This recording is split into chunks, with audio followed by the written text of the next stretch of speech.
Did you see the opening to the Olympics? The drag That queens. was ridiculous. Well, if you want an explanation for today's politics, it's not really political.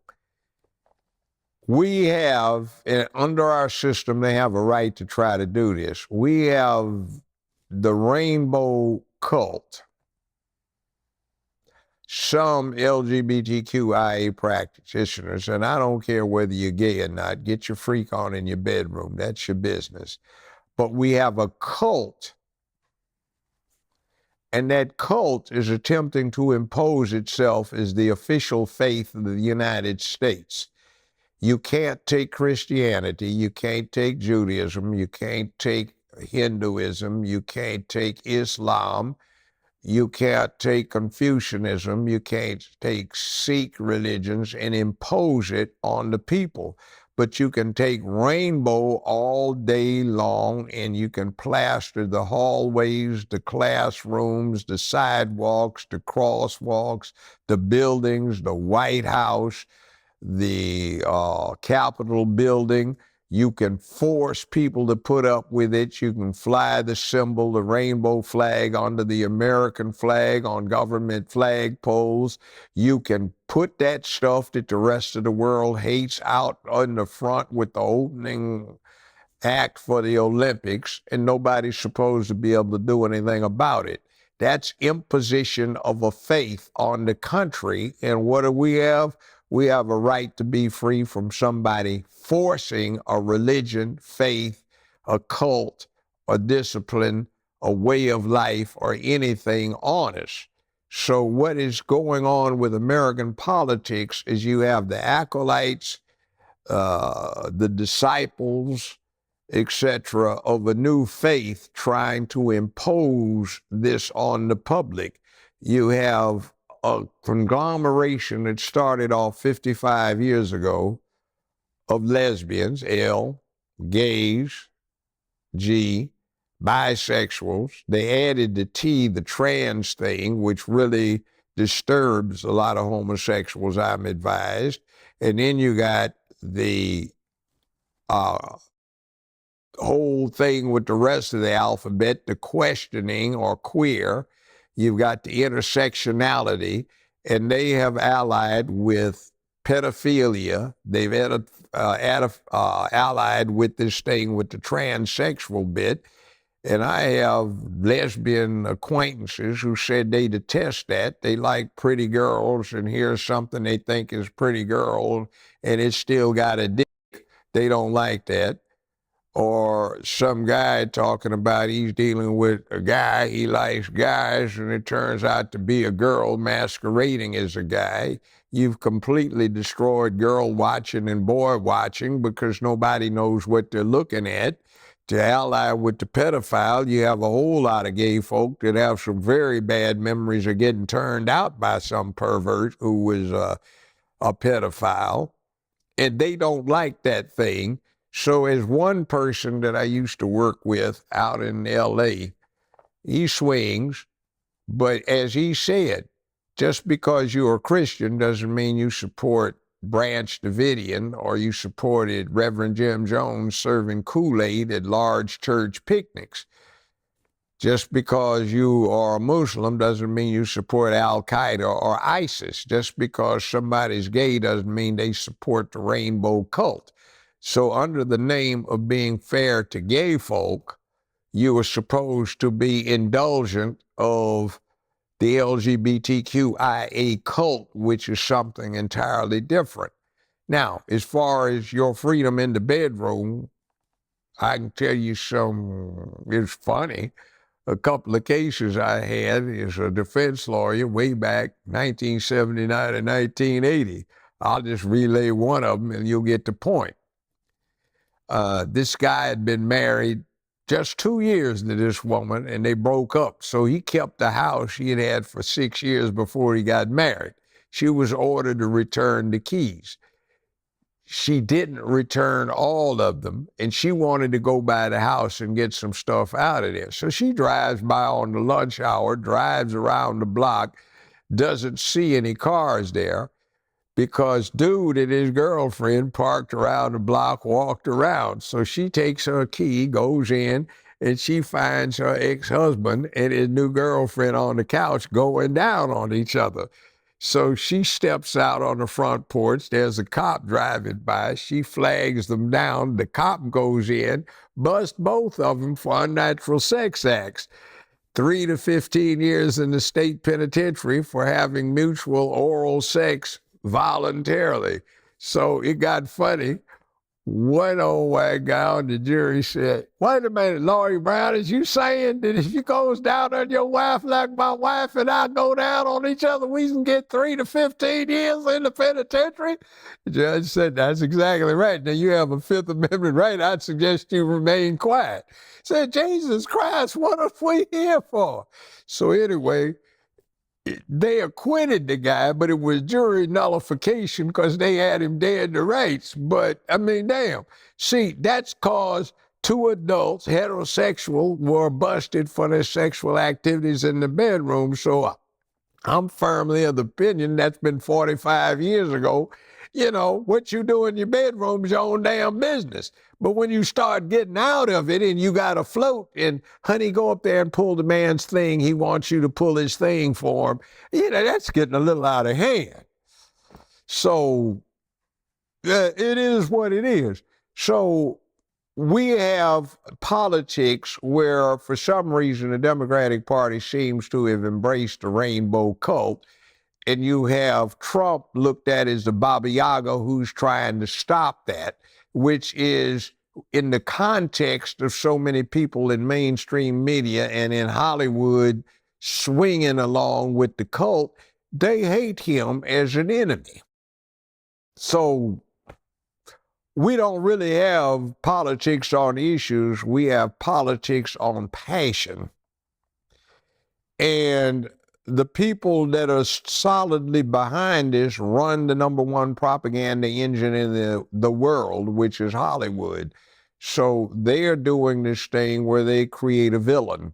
They've taken somebody that black folk who are into something, Al Sharpton, Jesse Jackson, all of the black civil rights leaders, all of the rap artists, all of the black entertainers, they love to hang with Trump. He didn't do anything any differently now, but the media has made him a Baba Yaga, so everybody thinks he's a pariah because tell a lie long enough and loud enough, you can get anybody to believe it. And they've been telling that tale for a long damn time. And we have our loyal people who no longer understand that politics is supposed to be about benefit. Politics to them becomes a team that you can be on, somebody you're supposed to be perpetually loyal to. So if anybody on your team is doing something, you rally around the damn flag, and whatever seems to be offensive to the people that speak for your team, you're supposed to go against whether or not it makes practical sense for you.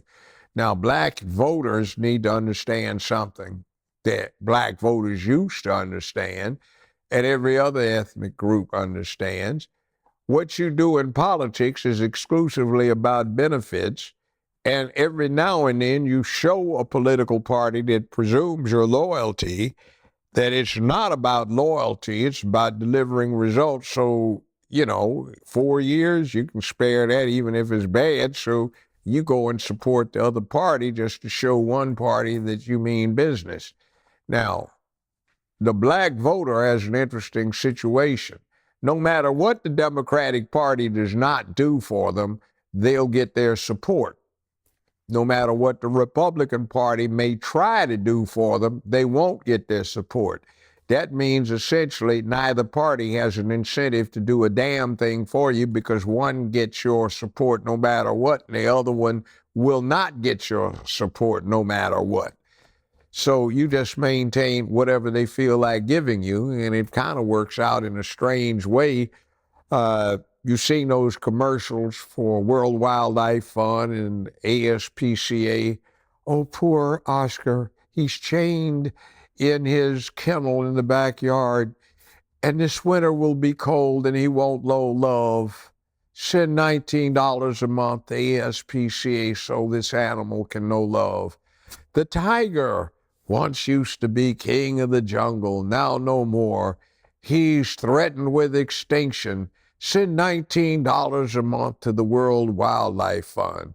Well, Jamal, he's down and out, and he has been to prison, and he's a victim of white supremacy. Send $19 a month to the Save a Negro Fund so he can know love. You know, it gets downright ridiculous. Yeah, it does. You're right, man. But what was your instant reaction when you seen that at the Olympics? It's like, here it goes. See, I know people abroad, and they tell me what they think about these things. Joseph, what the hell are they doing, man? Do they not understand that we detest and despise this? What are they trying to do to us? I don't know, man. It's crazy, isn't it? So what are you trying to do? This looks like the Catholic Church burning, heretics at the stake. This looks like the Crusades. This looks like jihad. This looks like Exodus, where you exterminated everybody coming up out of Egypt, a form of ethnic cleansing because they didn't believe in monotheism. What is this? This looks like something that doesn't work. This looks like what the Nazis did because you were inconvenient and there was the master race and you were Untermenschen, Untermensch, under people, subhuman. This is what this looks like. You've got actualites and people who are disciples, and they're spreading the righteous faith where we hate each other, we hate ourselves, we have no obligation to be what we were born. We hate ourselves so badly we can mutilate our bodies to become something else. And we're fluid. I mean, it's your right if you want to. That's the American way. But it doesn't mean that it's the thing we ought to support. And then, by the way, look at what's happening with Facebook, Instagram, Twitter until it became X. They still lapse back sometimes. YouTube, you can't say certain things. Not where it's pornographic. You can have full frontal nudity, in and out, all kinds of freak, perverted stuff. It doesn't make anybody any difference. But say something that's outside of the party line and you get slapped down, restricted, you get demonetized and every other damn thing. YouTube banned me permanently. Not YouTube, Facebook banned me permanently. I had the maximum number of friends, and guess what? I'd never posted anything. They did it because they said I wasn't me, and then I kept insisting, and they said it was because of my postings on X. And I've never posted anything pornographic. It's always been political or social commentary. So, in other words, you can't say that kind of thing that the First Amendment is designed to protect. It might hurt somebody's feelings. Oh my God, you're shaming somebody. No guilt. Well, that's how humans control themselves, shame and guilt, but you're not supposed to do that. So anything you want to do is okay. Just go do it. Doesn't care. You have no standards, no duty, honor, obligation, responsibility, accountability. You don't have to make where you live a better, safer, more secure place filled with economic prosperity, sense of purpose and cause. You don't have to make where you live a place of public peace, dignity, and order. Anything you want to do, you can do it. You can turn around and be a coward and run. You can sit there and fake anything out you want to do. You have no obligations. That is not how humanity got from cave to condo. And take masculinity out of the equation.